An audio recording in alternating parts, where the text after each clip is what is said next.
Hi everyone, welcome back. So I really enjoyed that last bulk make, and so I'm going to do another one, and this time it's going to be making a pocket. So I've worked out how to do this. I've created myself a sample piece, and the beauty of this pocket is that I don't need to put any glue on to make the actual pocket. It's a self-creating pocket in here, and on top of that I'll just put an embellishment on the top which will actually then glue those pieces together, although they are tucked inside one another. So how I did this was I took this piece of paper, which is the Reader's Digest papers that I've got, folded it up. Now the guide on this is the column because it's 3 columns, so I'm basically folding it at the first column. So I'll go through and do all these. It doesn't have to be exactly at the first column, and I have no idea how many papers I've managed to pull out of the book. I just pulled them out, and then I did put them into the cutter and trim the edges down just to get a nice straight edge on both edges rather than having just a raggedy book page edge.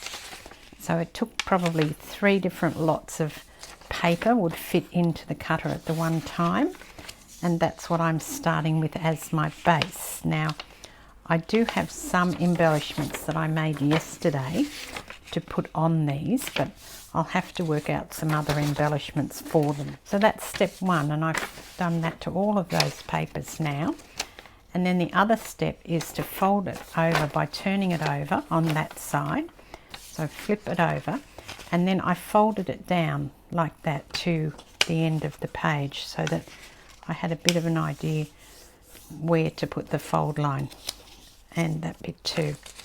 So again, both sides get folded down like this. So I'll go through and do that. You can see it's fairly quick. I've done, I don't know how many I've done. I didn't count them as I went along, but I've done a fair few in a very short period of time while I've been chatting. So it's not an onerous task by any stretch of the imagination. And if you've got something like these Reader's Digest pages, they're really good in terms of the height of them. I really like this height. So I think it's a sort of like an A4 sized book. I don't really know, but it's probably around an A4 by the look of it. So you could do this with A4 paper. And also the quality of these pages is really nice. It's a thick paper. I was really lucky to find these when I went op shopping. So the next thing is to fold this in. So I'm folding it in on both sides, sort of equally, and overlapping it. Now I might fold it in a bit more on this side actually. Yep, that seems better. Just so this little bit here, you see that bit? That's the folded piece, just so that peeks out. And then what I'm going to do is fold this one in here and then slot this piece into there. See how I'm slotting that in there? So that closes it up that way. So that way you've now got a pocket, and because it's got a bottom on it, which is the folded bit, you don't have to close this piece up if you don't want to. And then the other thing would be to finish it off. Now I'll show you what I made the other day. So I did 6 of these clusters. I've already cut one out. I don't know where the other one's gone right now, but it'll be around.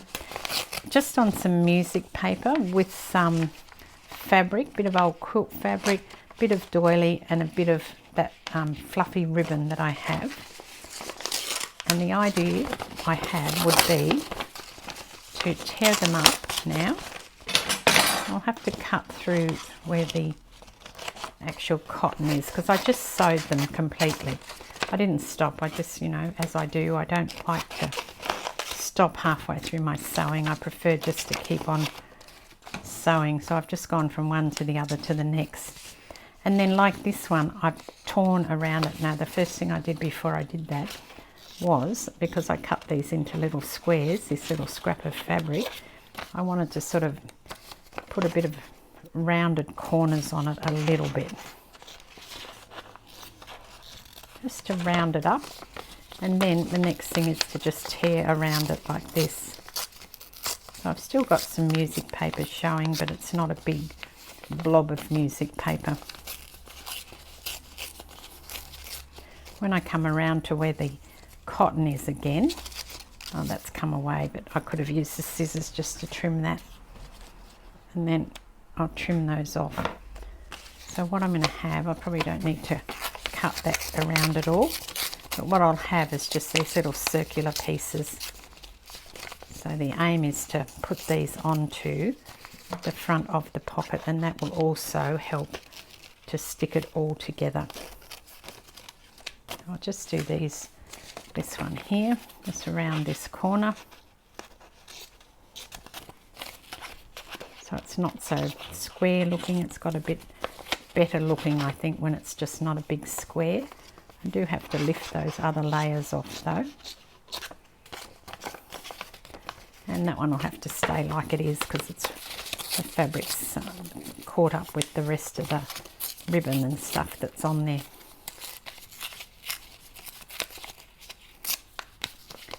Tear this one around. Okay, so then with this in the bin, and then I think once that's down like that, I can just put some glue on here and stick the embellishment on the front. Now it can go below because this could go in the center of a page, so I don't need to stick that down because all of that's going to go on the pocket. And then what I've got are these Tim Holtz journaling cards, so that I can just use them now. So I had this one here before, and that the only thing you need to remember is that's got to go into the inner pocket, not the outer pocket, because obviously if you put it in the outer pocket like this, it'll come through the bottom. So if you wanted to, you could stick a bit of glue down there as well, but if you're doing sort of a mass make, maybe you don't want to do that.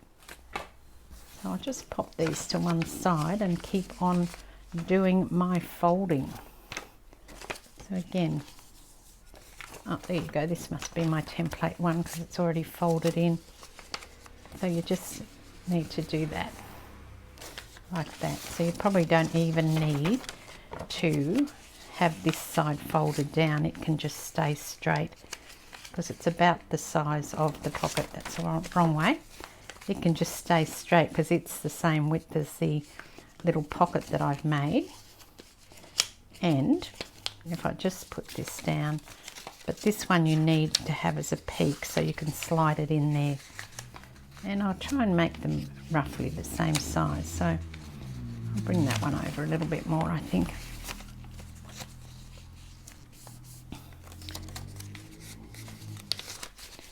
Yeah, so that's actually much easier. I'll just do that again so you can see. So fold it over like this and then bring it around, but this piece here on this side, it can stay out like that because that will create the little slot you need in here. Put this one as a peak and fold it in there. And then just match it up so it's about the same size. And there you go. Now if you don't want that bit there, just fold it back instead of forward, and that will make it a little bit neater. So it's a pretty easy little pocket, I think. And I've probably got, I don't know, maybe 20 of them here, but I'll go and count them at the end and let you know. But I think in terms of numbers, it's probably easier just to fold it in like that first. Fold that down and slip that in there. I do want something that's got a plain back on them though, so I have somewhere to journal. So that's done. That was pretty quick. 1, 2, 3, 4, 5, 6, 7, 8, 9, 10, 11, 12, 13, 14, 15, 16, 17, 18, and 19. There you go, one short of 20. As I said, I didn't count the pages, I just ripped them out of the book and thought that that looked like enough. So that's great. I've got a really good stack of pockets. They're not all the same size, you can see that, but they do all fit this journaling card in them. And I think that's great. I'm very happy about that. I do have to make some fronts, so I've got 6 fronts, so I need to make 13 other embellishments to go on the front of them, but that won't take long to make either. So the finished ones can go into my stash. With this one here, I'm going to start by folding it. Actually, I'll fold it on the side first. So I'm going to take a couple of inches and fold it on the side. Then I'm going to fold it up so it meets the edge. Then the next piece is to fold the right hand side over a little bit. Now I want mine to fit this journaling card, so I want to make sure before I fold it that it's going to do that. So I'll put that there and then fold it, and then take the short piece on the right hand side and tuck it in here. So once you've done that, you'll find that you've got 2 pockets. You've got a pocket at the front here, so that won't come out because that's there. You do have a gap down here, but if you go in, just have one piece of paper at the back, you've actually got a pocket at the top as well. So that's no glue, and again, super easy just to create something. And then you can pop 2 journaling cards in there, and that's done. And then you can decorate it up when you want to. So I'll just show you that again, and then I'm going to go through and get the rest of these done. So I'll probably have another 20 of these done and just left to embellish them then. So as long as I match these tops up, it'll be fine.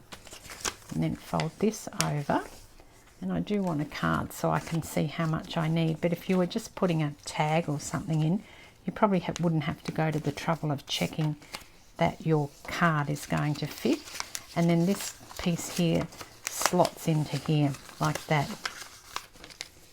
And then you've got your pocket here and then a pocket at the top. So as long as you make sure you only take one piece of paper from that back section, not both of them. Obviously if you take both, it's just going to slip right through, but if you just put one in like that, it's not going to slip through. And there, nice little journaling spot, and I'll go through and decorate them. First of all, I'll just finish creating them, and then we'll put some decoration on them.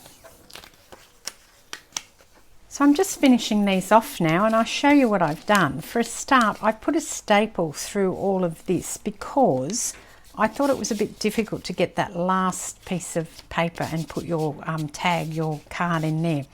I've stapled that together. Then I've gone through them all and just put some washi over that staple, particularly on the inside. I wanted to make sure that was covered. And I've switched out the big journaling card at the front for a smaller one because I was running out of those. In fact, I think I've used most of those now. So I've gone through and done that. There are 25 of them. I did count them. Then I pulled out some things I'd already made from my ephemera box that's on the side here. And I've just put that on there. So I've just lined it up with the pocket there and glued that on. So they are pre-made bits that I did. I also have these. These have actually got pockets in the side of them. I can tell that because the front and the back is decorated. So obviously I've left a pocket in there. So I probably won't use those today.